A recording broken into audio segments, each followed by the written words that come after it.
everybody, welcome to my wrap-up video for June, which has just finished. We have a stack of books beside us ready to run through. Some were pretty good reads, some were average-ish reads, and there was a DNF in there as well, so a bit of variety. So I do have my reading journal here, which I usually refer to for my readings and stuff like that, because I do put them on phone apps as well, Storygraph and Goodreads. However, I film on my phone, so yeah. I will be, after this video, doing my mid-year wrap-up question video and just some extras as well of items to reflect mid-year.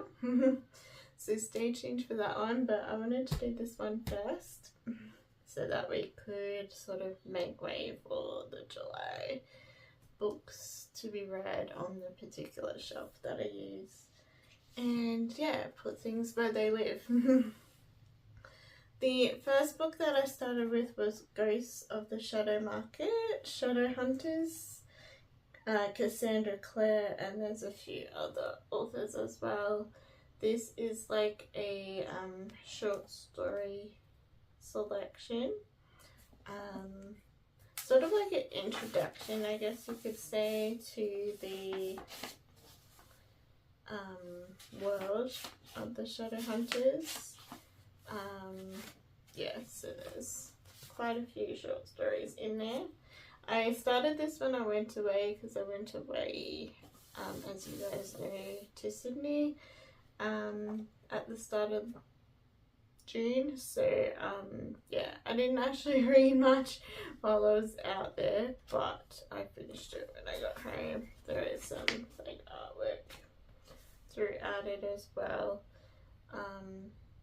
and yeah, I'll show you another. I have watched the show, but I still want to read the books as well, and I do know they're like a YA kind of series, but I kind of want to know like how it's written and stuff as well. And the other day I did grab City of Bones and stuff. It's just here on my shelf. So yeah, I'll be working on that very, very soon, because I gave this 4.5 stars. There was just 2 or 3 stories in here that I thought could have been written a little bit better. They were done by authors other than Cassandra Clare, so yeah.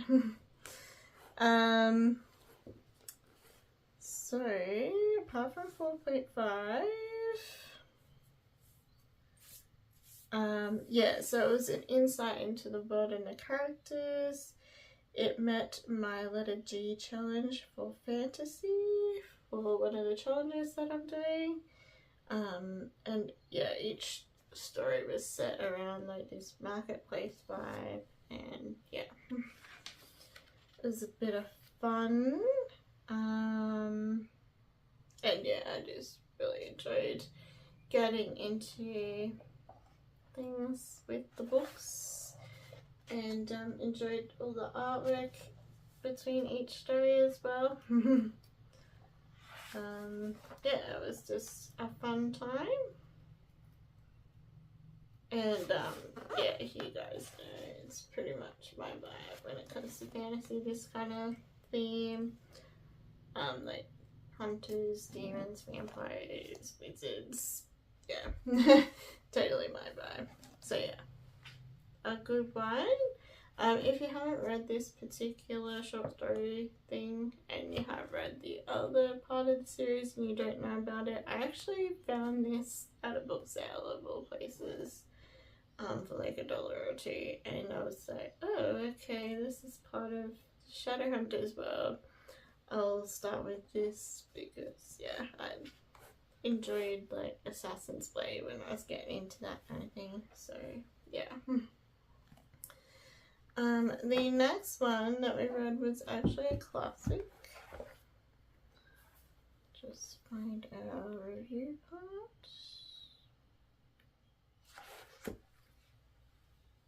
It's this gorgeous edition here of Alice in Wonderland. It's so gorgeous, the edition. I got this at QVD when it was on sale. It's got gorgeous pictures throughout it. And I wasn't quite sure what to rate it classics as, because I haven't read many of them. So I gave it 4 stars. It was obviously a good story. It was some different elements than like all the movie kind of vibes of Alice in Wonderland. I did also watch the Disney version as well once I finished it. There was a version that came out when I was a kid ages ago. It would have been like in the 80s or something. But I have never been able to find it anywhere. But yeah, it was nice to read the actual story for once, like from the actual author, Lewis Carroll, and see like where all Alice in Wonderland stuff began and how it found out. Yeah, I do know there's looking through the glass as well, like there's a couple of other parts to the story. This is just the start of it. But yeah, there was like the Queen of Hearts in here, the Treasure Cat, Mad Hatter, the part where she's like in the house and stuff like that. I'm not sure if Looking Through the Glass has Tweedledum and Tweedledee and stuff like that, because they are in the movies. So if I come across that part of the story for like really cheap, then I'll pick it up and see if that's the case, because Tweedledum and Tweedledee weren't in here. So yeah, that's alright though. So yeah, 4 stars for that classic. And then we had a romance, Indigo Ridge by Devoney Perry. I've been wanting to read this book for many years, since I started my reading journey, and I was disappointed, sadly.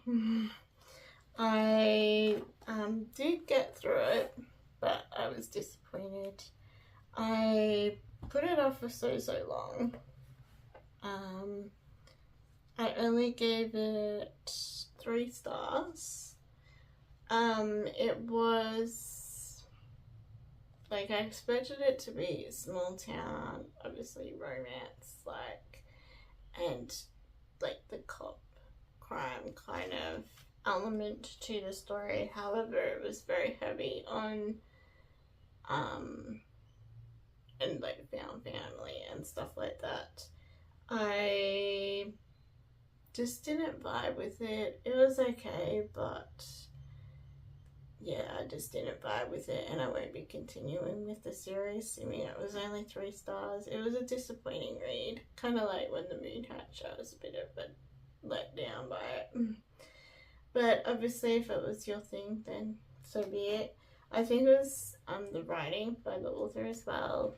I particularly, personally, don't like, you know, like one-night stands and stuff like that. So maybe that's what got to me. But I think it was the rest of the story as well. I thought it would be more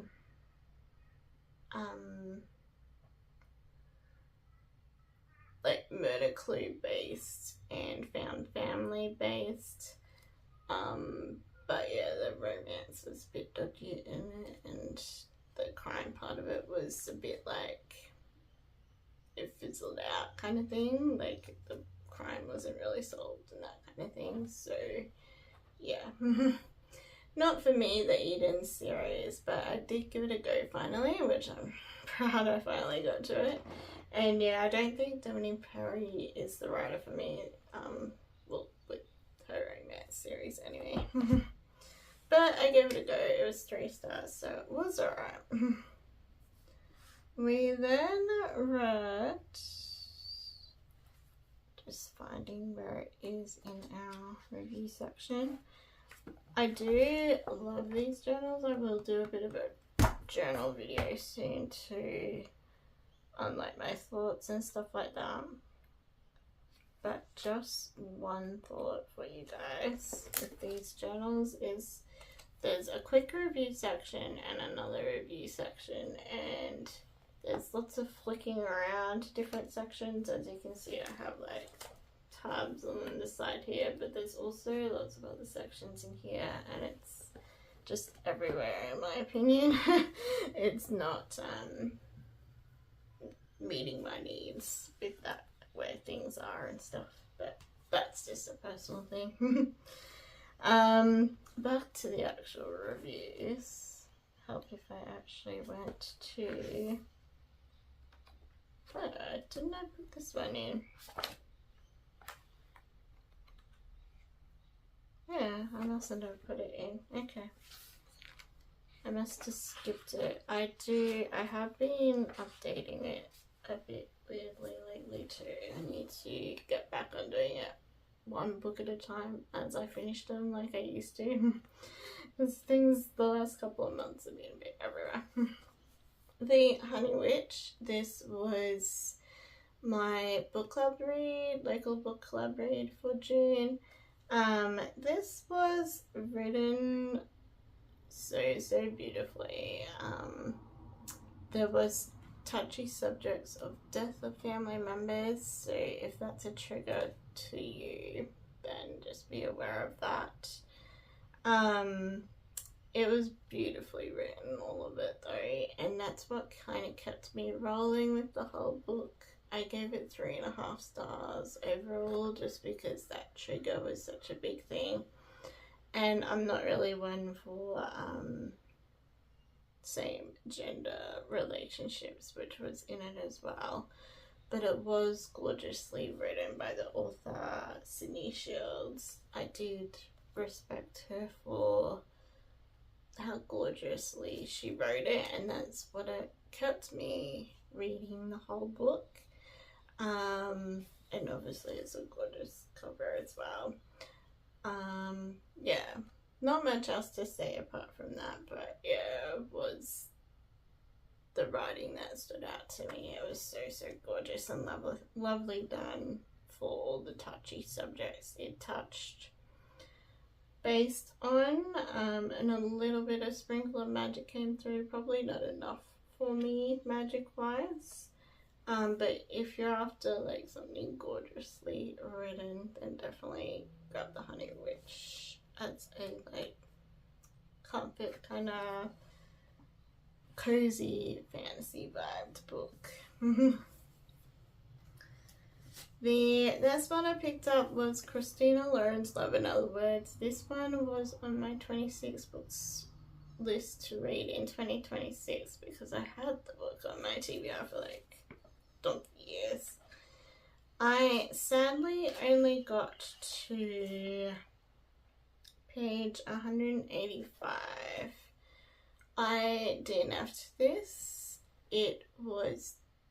I generally like Christina Lauren, their writing style. I loved the Unhoneymooners, but this writing style in this one was just terrible in my opinion. I don't know what it was, because compared to the Unhoneymooners, that was written so well. But this was written terribly. I think they go back like timeline wise and stuff like then and now and stuff like that. Maybe it was that and them trying to write in that kind of perspective. There was also triggers in this as well.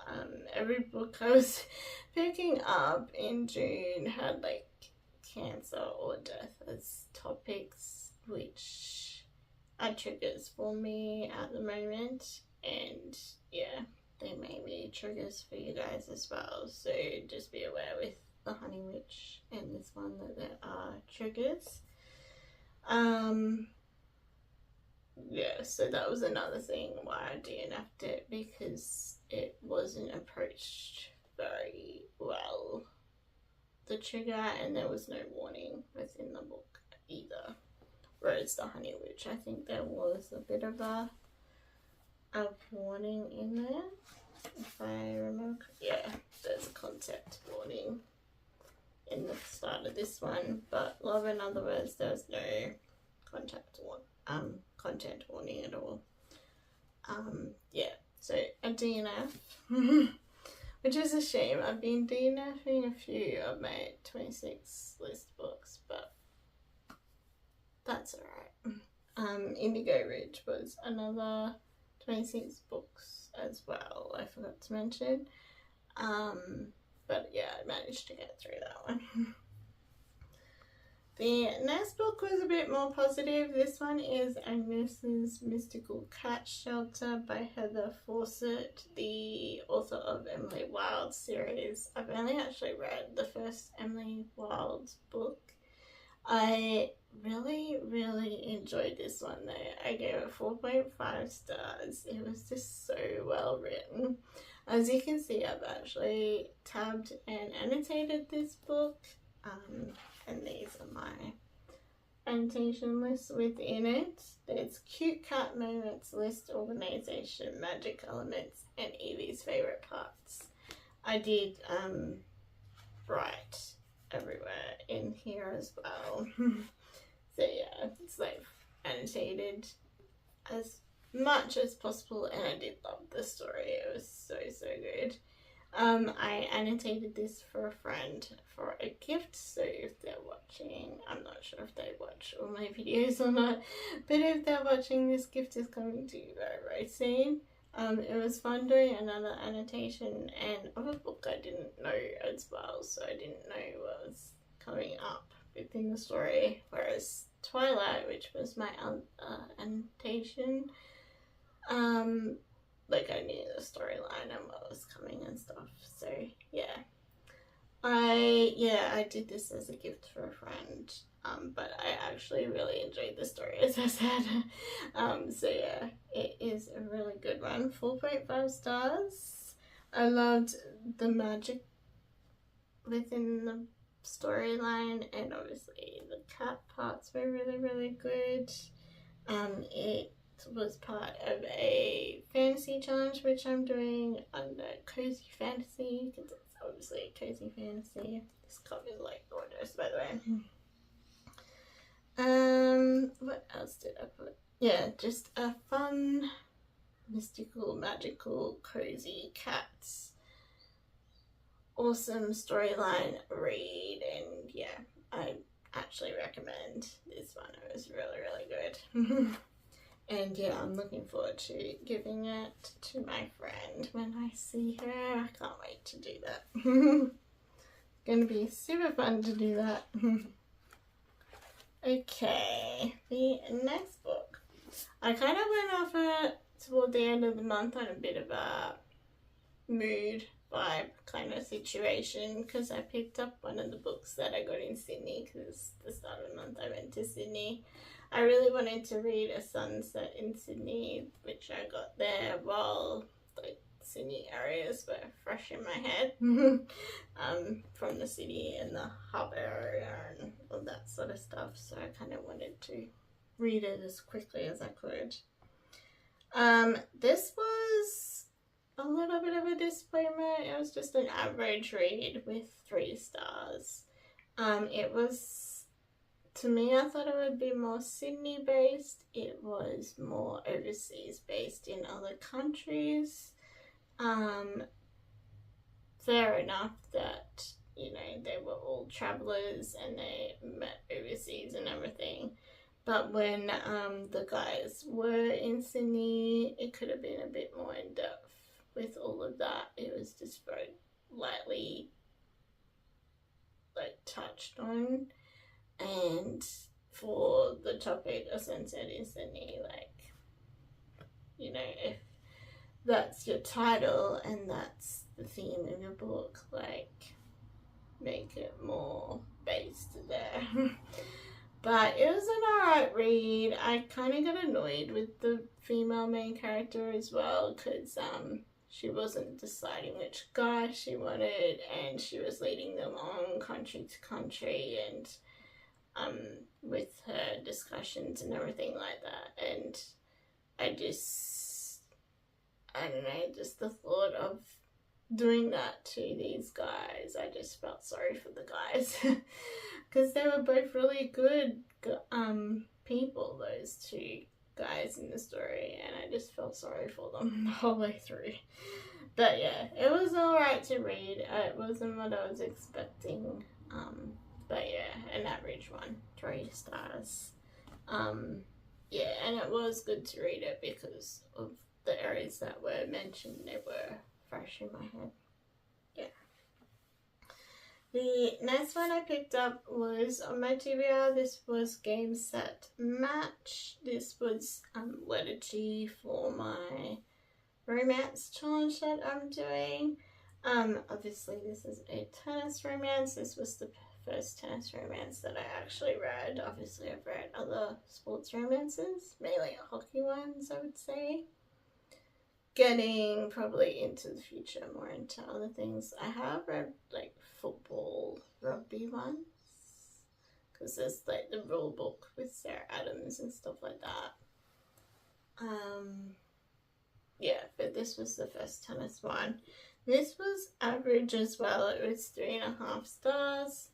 The writing was just a bit everywhere for me.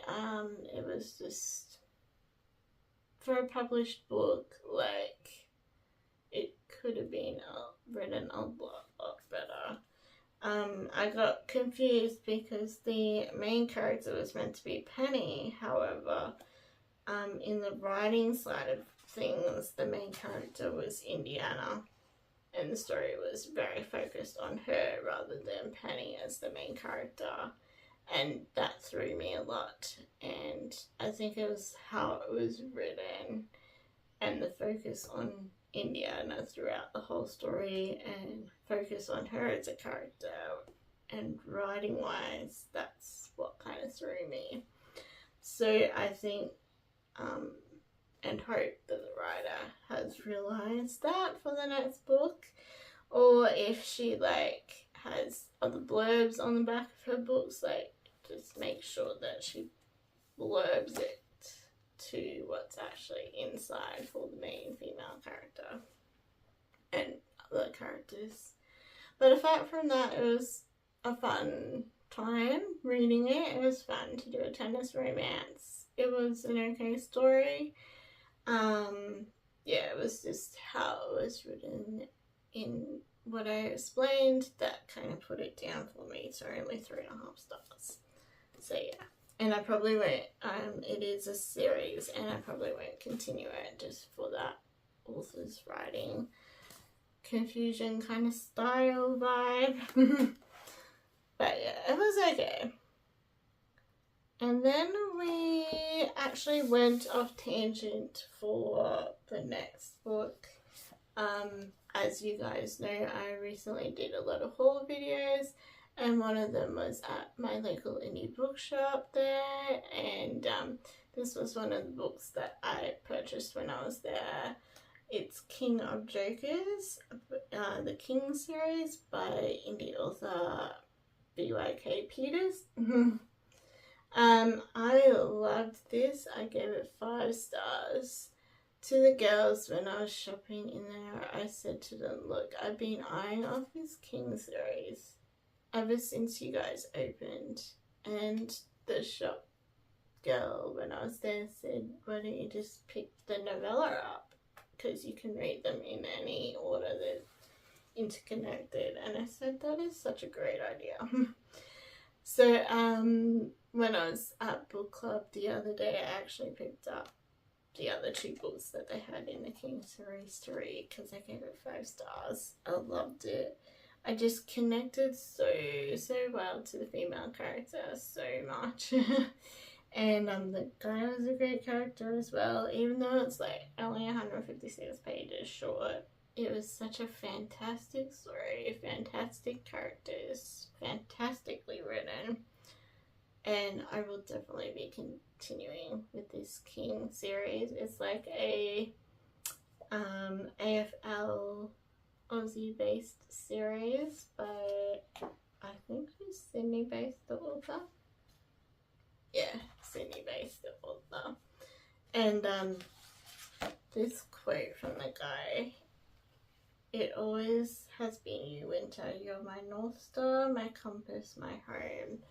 I read that on the bookmark before I read the book, and reading it in the actual book, I burst into tears. I was in tears like for half the ending of the book. It was just so touching and heartfelt, and yeah, I just loved it to bits. It was a romance challenge thing. I put it as heartfelt because obviously it made me cry and just go, oh, kind of thing. It's a letter K for my romance A to Z as well. And yeah, I'll definitely be continuing with the other two books. They're just sitting on my shelf right here for now. So they go on carts and stuff like that. But yeah, if you're in Australia and can access the novella, especially, definitely give it a go. It's really good. The other book and the last book is The Games Gods Play by Abigail Owen. This is the gorgeous special edition of it. So nice. I do have the second book too, the duology as well. I loved this. I gave it 4.5 stars. I actually listened to it on Audible. Unfortunately, the person that was narrating I didn't like her narration.